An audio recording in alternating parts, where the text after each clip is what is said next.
Hey everyone, and welcome. What if I told you that you could capture the entire identity of a nation? We're talking over 1 billion people in just a single powerful sentence. Well, today, that's exactly what we're diving into. Article 1 of the Constitution of India. Let's see what it's all about. And there it is. This is the sentence. It might look simple, right? Just a handful of words, but every single part of this was chosen so carefully, and it has some really profound implications. We're going to break it down piece by piece. Okay, so first things first, let's talk about the name. The very beginning of the article tackles a pretty fundamental question. What do we actually call this country? Now, what's so brilliant here is how the Constitution just solves the debate right then and there. It doesn't pick one name over the other. Nope, instead it fully embraces both. India, that is Bharat. That means they are one and the same. Both are official, both are equal, and both are totally correct according to the Constitution. It's a statement of dual identity, right from the get. All right, so we've got the name sorted. Now let's move on to the second part, which is arguably the most critical piece of this puzzle.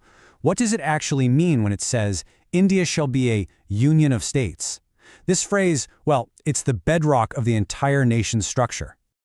So the really crucial thing to understand here is that the term Union of States was picked on purpose instead of something like a federation of states. You have to remember the history. This was written right after the partition of India. The founders were absolutely determined that this new nation would be unbreakable.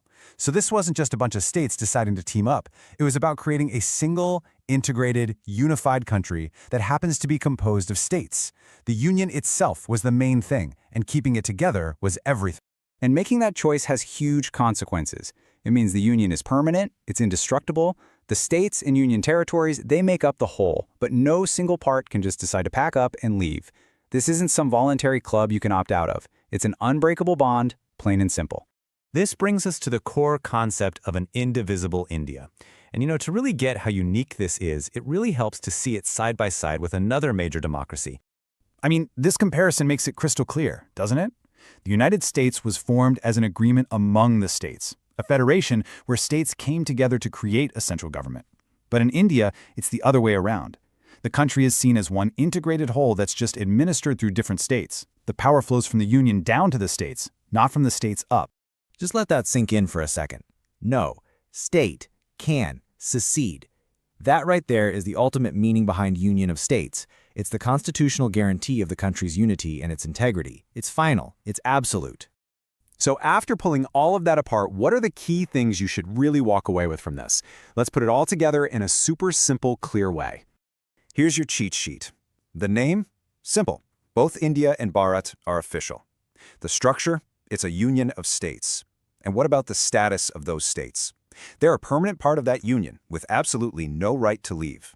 And the governance? Well, the center and the states work together to run the country, but the union is always supreme. And for all you focused learners out there, whether you're studying for an exam or just want the core facts, these are the 3 points to burn into your memory. 1. Article 1 defines the name and the very nature of the nation. 2. That phrase, union of states, is absolutely critical. And 3. The result is an Akhand, or indivisible India. And that's where we'll leave it. It leaves us with a pretty fascinating question to think about, doesn't it? We've looked at the mechanics of Article 1, but it's really worth taking a moment to appreciate the sheer power of these words, how a single, carefully crafted sentence can act as the legal and philosophical anchor for one of the world's largest and most diverse nations. How does one sentence,